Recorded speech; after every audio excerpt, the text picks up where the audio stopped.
art involves so much focus and so much attention to detail, it allows me to view the world with much more focus and intentionality.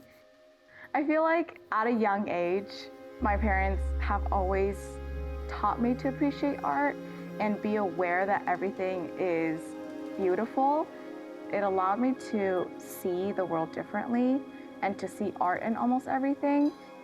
Because I'm looking at it and I have to be intentional what I put down, it makes me realize the intentionality put in every single thing. It really just takes me away into almost another dimension of just silence and solitude without it being lonely.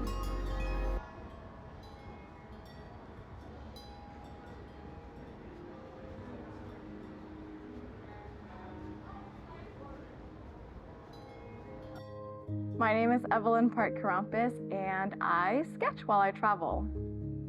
I think when I initially began drawing, it was more of how I felt because other people told me that I did a good job, and it was very intrinsic. And then after a while, I thought that I liked it because other people told me that I liked it, but the more I stopped doing it just because I got busy, I was focusing on other things, the more I felt like I was missing something in my life, or I would go by and I just didn't feel like myself again. And so then I realized when I spent time to do those things, to sketch, even though I had a lot of other things to do, when I put time down to actually sketch, I felt full. I felt like my body was complete, and it sounds dramatic, but really there was something in that that really gave me life, and it really gave me insight into how it affects me. My process, I like to pick something that is well known in the area. So a lot of times when I'm traveling, I'll pick something that encapsulates the specific culture of that location. And for me, since I'm just sketching it, I really need to focus on the big picture and know what I want to put onto paper. It's just multitasking, getting the details while always stepping back and being like, okay, is the composition good? Is this what I like? Do I feel like this captures that area's culture?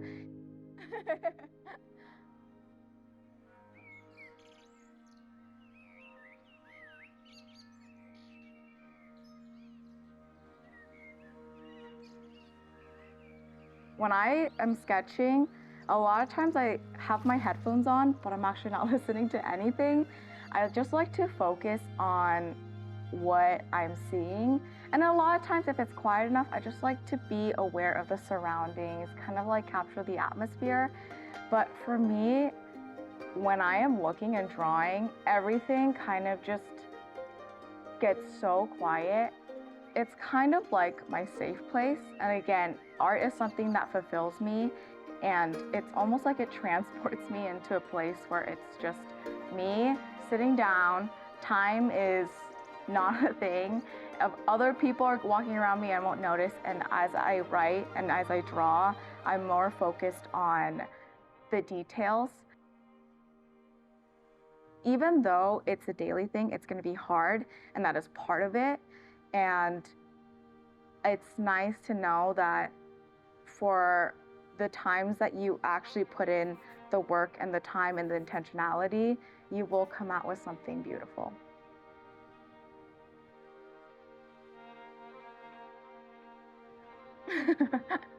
Yeah, because when you're talking about like students, I'm like, okay, my kids always say like, well, ours is not as good as yours. I'm like, guys, I'm 27. Like I had 20 more years than you to practice. Like it's okay.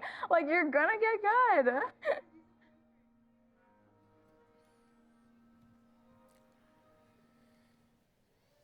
The comic artist Grant Snyder drew a set of 9 panels to tell a story in comedy.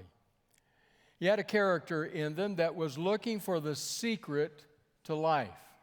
What clue can I find that will give me the secret to life? And so he starts out, begins the day going out to look, has a magnifying glass, maybe a notebook and a pair of binoculars, and goes out to find the secret to life, or at least its clue. I don't remember all the exact panels he had, but I know what kind they were. He walks out, and first of all, it's a beautiful, resplendent day, the sun in the sky bouncing off the waters. He continues, and he sees a V of Canada geese, a flock flying and honking as they go by. The day continues, and he comes upon some sunflowers reaching toward the sky and dancing in the breeze. Later, he'll come upon a bushy-tailed squirrel on a low-hanging branch, looking very inquisitively in his direction. Then the day ends with those bare branches reaching into the sky, and through them you can see the full moon, that kind of thing.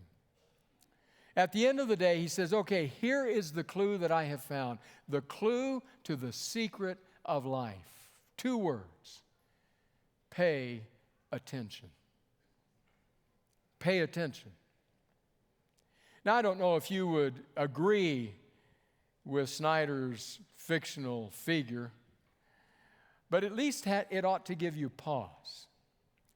Because our inability to pay attention, or our choice to pay attention, can make a very big difference in many different areas of our lives. Just think about it. The couple sits in the therapist's office, and the wife says to her husband, with the therapist there, to keep them in more of a boundary-safe conversation, she says to him, I'm done, I'm leaving, it's over. He says, how could you do this? Why don't you tell me something? Why do you not share with me? She says, I have told you over and over and over and over again. And you haven't heard. He says, I haven't heard. And the Pharisee says, wait a minute, maybe that's the issue. Pay attention. Or the story I read, true story. Nursing school, not the one here, but a nursing school where the instructor placed on the final exam a question with some point value, wasn't insignificant. Placed on the final exam a question that was not covered in any lecture. And yet here it is on the test with point value, and the question was simply this: what is the name of the woman who cleans our classroom every night? Some of the students were livid. How are we supposed to know that? You never told us this was going to be in the exam. Furthermore, I've never even noticed. Wait. That's the problem. Pay attention. Or the man who stands there surveying the damage, stands next to the police officer, scattered chrome, shattered glass, pieces of metal, or standing on the freeway. Police officer looks at him and said, you hit that car, you rear-ended that car at a pretty decent speed. Were you texting? Oh, no, I don't text. When I was looking for a song. I didn't notice. Wait. There it is. That's the problem. You didn't notice. Pay attention. So I don't know if you agree with Snyder's caricature that the clue to the secret of life is pay attention. But before you decide too quickly that it's not, it's worth pondering what that means. Because here's the truth for the apprentices of Jesus. The apprentices of Jesus take quiet, focused, undisturbed time consistently to pay attention to Jesus. So don't move away from it too quickly. In fact, I want to give you 3 words today. Just 3 words. Everything we have to say today, everything we talk about today is intended to have to do with these 3 words. The first is our word attention. Probably with some thought, even about your own relationships, you realize how important that is. How does it go for you, for example, when you've had a couple months stretch of extremely hectic time at work, you and your spouse, you and your kids have not sat with undivided attention, listening, talking, hearing each other for weeks and weeks. How would you assess the health of your relationship at that moment? Paying attention is deeply important. However, right on the heels of that, There is something innate, intuitive that rises up within us and says, that, however, is a problem, and it's not a small problem. If indeed paying attention is as important as you say it is, we're in deep trouble, because the reality is that we live in a world of ongoing and continual distraction. Our lives are characterized by distraction. Our lives tend to be all over the place. And so if we're saying paying attention is a clue to life, it's core to being an apprentice of Jesus, right away we realize we're in peril because our lives are distracted. Now, just in case you want a little bit of evidence of that, I think most everybody here, if we ran the distraction flag up the flagpole, everybody would salute. But just in case there's one or two outliers that say, give me some evidence of that, let me give you a little bit of evidence. Truth is, the proverbial cutting room floor in my office was full of evidence that I had to toss out. When I got to looking at this issue about the distracted world in which we live, I was almost overwhelmed by the amount of evidence. Let me just begin with this. Linda Stone, researcher from Microsoft, has coined a phrase. She says, the world we live in now, this world, this age, unprecedented in human history, the world we lived in now is characterized by continual partial attention. Just think about that phrase. Continual partial attention. Continual, it's not going away, it's not going to abate, it's not going to disappear. It's going on all the time. Partial, okay, I pay attention, but I got one eye on you and one eye on my phone and headphones in it's partial attention. Maybe you want more evidence.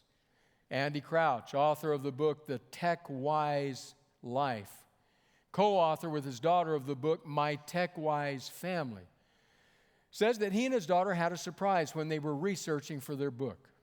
So talking to families and parents, kids, all the rest, trying to understand exactly what it is like in 21st century to live in a family that is needing to be tech-wise, tech-savvy. They asked a lot of questions. And they got a lot of answers that they were expecting, that were just as they thought things would be. But there was one answer that came that caught them by surprise. They weren't expecting this answer. So they talked to adolescents and teens. Talked to them, asked them questions about their family, asked them about the whole area of technology and what they wish would be different in their family. Here was the most common answer they got from adolescents and teens. We wish our parents would get off their devices and pay attention to us. Kids, they had expected parents to say that. Kids, they go out to eat and they're all on their phones, they're not even talking to each other. They expected all that. They did not expect the kids to say, we wish mom and dad would get off their phones, get off their devices. It's a distracted world. A little more evidence. So let me share some stats with you about TikTok. Now, just in case you don't know what TikTok is, you need to kneel down right here and thank God you don't know what it is. But anyway, TikTok. So from an article by Chris Stokel Walker in Wired Magazine, TikTok are the short videos. Here are some stats. Nearly 50% of users surveyed by TikTok said videos longer than a minute long were stressful. You know what bothered me about that? I can't take videos longer than a minute long. I just go on to the next one. Think about that. A third of users watch videos online at double speed. 1 minute's too long, so let's speed it up. Let's do it at double speed. The average TikTok user, of which there are 1 billion worldwide, spends an hour and 25 minutes on the app every day. The average TikTok user opens the app to watch videos 17 times a day. And finally, TikTok quoted a speed-watching young man in his 20s who said this, "It's not because I don't have time, but because I can't concentrate." And then he repeated it, "I can't concentrate. So because I can't concentrate, I'll just keep speeding it up. Maybe that'll help me focus. Enough evidence? One more of our distracted world. The obligatory quote from John Mark Comer, whom I've been reading lately. Listen to what Comer says. We're going to join him mid-sentence. He's going to be talking, first of all, about the first president of Facebook, Sean Parker. This is what Comer writes. Sean Parker, the first president of Facebook, played by Justin Timberlake in the movie, now calls himself, get this, a conscientious objector to social media. Conscientious objector. In an interview with Axios, he begrudgingly admitted, God only knows what it's doing to our children's brains. The thought process that went into building these applications, Facebook being the first one of them, was all about how do we consume as much of your time and conscious attention as possible. That's the focus. How do we do that? And that means that we need to sort of give you a little dopamine hit every once in a while because someone liked or commented on a photo or a post or whatever. And that's going to get you to contribute more content, and that's going to get you more likes and comments. It's a social validation feedback loop, exactly the kind of thing a hacker like myself would come up with because you're exploiting a vulnerability in human psychology. Now back to Comer's words. In moments like these, we see behind the curtain of what my friend Mark Sayers calls digital capitalism. Economists call it the attention economy. Harris calls it an arms race for people's attention. A company can get your money if and only if they can get your attention. Cue a terrifying trend. Our attention span is dropping with each passing year. In 2000, before the digital revolution, it was 12 seconds. So it's not exactly like we had a lot of wiggle room. But since then, it's dropped to 8 seconds. To put things in perspective, a goldfish has the attention span of 9 seconds. Yes, that's right. We're losing to goldfish. I hope that's enough evidence that we live in a world of distraction. And yet in that world of distraction, there is likely something within us that says, okay, I can agree with the comic artist whose character says, secret to life, pay attention. Because that's true in the life of the apprentice. So the question is obvious. If we need this, pay attention, but we're stuck with this, a distracted world, then what? What do we do? For the third word, I want to go to the Gospel of Matthew. I want to go to the words of Jesus. Matthew chapter 6. You'll recognize that Matthew chapter 6 is right at the heart of the Sermon on the Mount. Matthew chapters 5, 6, and 7 comprise the Sermon on the Mount in Matthew's Gospel. So in chapter 6, we're getting into the heart of it. In the first 18 verses of the chapter, Jesus is focused on 3 acts of ancient Jewish piety. He's not against these acts of piety, except that he critiques rather harshly the way in which they were being carried out. So first, he talks about giving, then he talks about prayer, then he talks about fasting. Pardon me. Our interest is in the middle one, in prayer.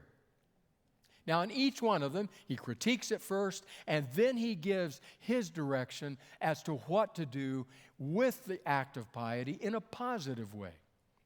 So we're going to read the first part of the one on prayer. Matthew chapter 6, starting in verse 5. And when you pray, do not be like the hypocrites, for they love to pray standing in the synagogues and on the street corners to be seen by others. Truly, I tell you, they have received their reward in full. But when you pray, go into your room, close the door, and pray to your Father who is unseen. Then your Father who sees what is done in secret will reward you. Jesus is not talking about physical, financial rewards. He's talking about the kind of reward that comes either from others by way of affirmation and admiration, or comes deep into our soul by the affirmation and the admiration of God, who pours His grace into our lives. I want to do what we did last week, and I want to reread that passage to you from Eugene Peterson's paraphrase, The Message, because he says it in terminology that's much closer to the way we live our lives today. Here's how he renders it. And when you come before God, don't turn that into a theatrical production. All these people making a regular show out of their prayers, hoping for stardom. Do you think God sits in a box seat? Here's what I want you to do. Find a quiet, secluded place so you won't be tempted to role play before God. Just be there as simply and honestly as you can manage. The focus will shift from you to God, and you will begin to sense His grace. Did you catch that last line? The focus will shift from you to God, and you will begin to sense His grace. Focus. Maybe that's what we need in a distracted world. Focus. Think about what Jesus is saying here. He's being critical of the way they prayed their public prayers. Now, in a certain sense, the way that ancient Jewish piety practiced prayers, especially on the part of people like the Pharisees, could lend itself to this. Listen to New Testament scholar Robert Mounce as he unpacks why. He says, according to Jewish custom, if you were in the streets at the hour of prayer, it was proper to stop, turn toward the temple, and pray. Apparently, the hypocrites would plan their day so as to be in some conspicuous place when it was time to pray. On busy street corners or in the square, they would lift their hands to God and display their devotion to all who were passing by. You can picture it. What does my day look like? Okay, here's the time of prayer. Okay, I got to be on First Street here. I got to be on Main Street here. And then the time comes and turn, raise one's hands, and begin to pray in a very pious manner. Now, to me, in today's world, that would be frankly irritating, but not so in their world. Not so there. They were admired for their deep devotion. And the admiration they got from people, Jesus is saying that's their reward. He uses a term in the Greek from the marketplace. What it says is when they get the reward of people, it's as though God stamps on their page, paid in full. Paid in full. That's all you're getting.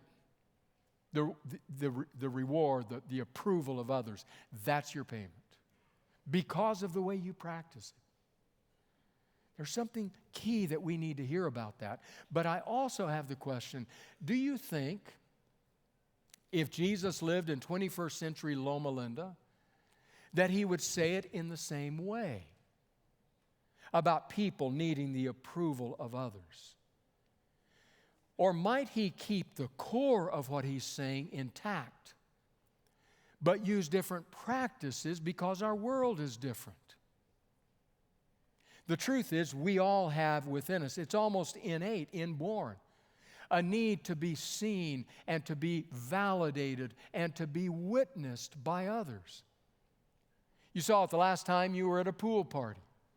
You saw it in the young kids who were clambering onto the diving board, and they would run out and they would be screaming, "Mommy, Mommy, Mommy, watch me, watch me." And off they'd go. And then up again, "Daddy, Daddy, Daddy, watch me." And off they'd go. And "Mommy, Mommy," and this is over and over, and you're thinking, kid, they've seen you already. But they just keep screaming, "Mommy, Mommy, watch me." They want to be witnessed because there's something validated about being seen and valued by somebody. It had gotten off kilter here in this practice, which makes me wonder, do you suppose obsessive posting is a way of saying, "Watch me, watch me, watch me"? I'm not talking about posting the pictures of your birthday party, posting something like was done at Anthem this morning about a tragic situation that happened to somebody who worships there. an invitation to graduation with some. I'm not talking about sharing with family and friends. You know what I'm talking about. I'm getting in the car now. I'm driving down the freeway now. I'm almost to work now. I got a cup of coffee now. And it's like, how do I turn this off? That kind of thing. Watch me, watch me, watch me. A 30-something blogger by the name of Sky Jathani says that he came to terms with that kind of posting, that kind of obsessive posting, one day when he realized, he said, I have someone who witnesses my life. It's God. God witnesses every act of my life. And that validates me. And it changed his entire trajectory and attitude toward obsessive posting. So, they're doing it in their prayers. We may do it online. But either way, it's the wrong way to seek the attention of God. Rather than that, we need to ask another question, and that is, if indeed, in a world where we need one another's attention, in many different ways, but definitely in relational ways, a world where we need to focus on God, a world that is distracted, how do we focus? How does that happen? It's not going to happen from trying to do it for 2 hours tomorrow. You're going to have to start small and train and grow. But I have 3 suggestions I want to make that might be helpful along the way. Suggestion number 1 is find a quiet place. Find a quiet place. Now here in this passage, Jesus talks about that. I want to read you the words of one Karen Sapio, who writes about what Jesus says here. She writes, Jesus uses hyperbolic language to urge his hearers to go to great lengths to ensure that their private acts of devotion are directed toward God alone. They are to go into their tamion and shut the door. This word is translated in various places as inner room, pantry, or closet. That is, a room without windows or doors that would be open to the street. Prayer in such a room would shield the one praying from even accidental observation by the general public. In other words, Jesus is wanting you to find a quiet place, a secluded place, a place where you can focus. I have principally 2 such places in my life, one here at the church and one at home. I hope you have one. If you don't, I would urge you to thoughtfully choose a quiet place. But once again, the evidence of a different world comes into focus. If Jesus lived among us today, do you suppose he might have something more to say? Because I can go into the most secluded, quiet place, no windows or doors to the outside, but I can be accompanied in my pocket by the most distracting device known to human history. In my quiet place. Every notification, I wonder who won that game last night. I got to make my car payment. And pretty soon, a quiet place where never a sound is heard is totally distracted. So many are adults here. And many of our younger people have the wisdom to choose. All I would say is if you truly are seeking focus, that you might pay attention to God in a distracted world, then when you find your quiet place, you're going to have to make a decision about your devices. Find a quiet place. Secondly, focus on your good God. Focus on your good God. I'm just going to leave it at focus. Focus on your good God. Now, you saw the video today, Evelyn. I'm going to give you in my words what I heard her say toward the beginning of the video. So she was just starting when she started talking about how important it was to focus, to observe, to pay attention. She said, and in so doing, you begin to see things differently, and material emerges for your artwork, and it changes. It becomes more vivid, more full of life, but you have to pay attention and focus on your subject. That's true here. Focus on your good God. The truth is, part of the reason many of us don't engaged in this practice is that because when we do stop and all the noise goes away, the internal noise rises up within us and becomes overwhelming and scary. We can't deal with it, so we distract ourselves. Focus on God, and when that comes up within you, give it to God. If it's guilt that rises up, God, I praise you. You are a forgiving God. If it's anxiety about tomorrow, God, you said that you notice the sparrow that falls. You will never leave me alone. If it's whatever it is, just keep your focus on God. Jesus uses the term Father in this passage. Let your focus be on your Father. Now, the truth is that's a loaded term. I am thankful to the core of my being that to me the terms father and mother are cherished terms. But I also realize that is not true for everyone. So just a word about why Jesus likely used that term time and again. As you read throughout all of his teachings and what he says, he's probably trying to communicate at least two things. One, he's trying to communicate intimacy, an intimate relationship. He's saying God desires intimacy with you. He wants to know you, be known by you, be your closest friend, your deepest companion. He's speaking about intimacy. Secondly, he's speaking about care, providential care. God will walk with you into the storm that comes. He will not guarantee you on this earth that everything's going to come out in the wash, but he does give you the promise that in the kingdom to come, justice will come. Healing will come. Joy will come. Peace will come. So Jesus is trying to focus us on that intimate relationship with a God who cares about us. Focus on that God as you attempt to focus your prayers toward Him. Find a quiet place.